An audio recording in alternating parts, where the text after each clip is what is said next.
বরিশাল জেলার মুলাদি উপজেলার নাজিরপুর ইউনিয়নের সাহেবের চর গ্রামে পারিবারিক সম্পত্তি নিয়ে বিরোধের জেরে এক চাঞ্চল্যকর ঘটনা ঘটেছে।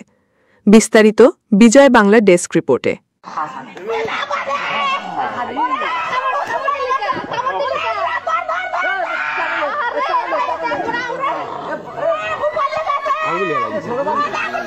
স্থানীয় সূত্রে জানা গেছে, সম্পত্তির ভাগাভাগি নিয়ে বিরোধের জেরে দুই ভাই মিলে তাদের আপন ভাইয়ের ওপর হামলা চালায়।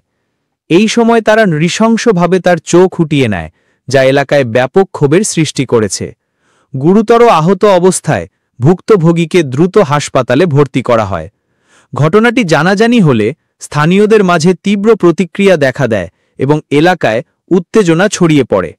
পুলিশ জানায়, ঘটনায় জড়িতদের আটকের চেষ্টা চলছে এবং আইনি ব্যবস্থা প্রক্রিয়াধীন। এই মর্মান্তিক ঘটনায় স্থানীয়রা বলছেন, পরিবার, পরিজন, আত্মীয়-স্বজনের সম্পর্ক যেখানে সবচেয়ে নিরাপদ হওয়ার কথা, সেখানে এ ধরনের নিষ্ঠুরতা সমাজকে আতঙ্কিত করে তুলছে।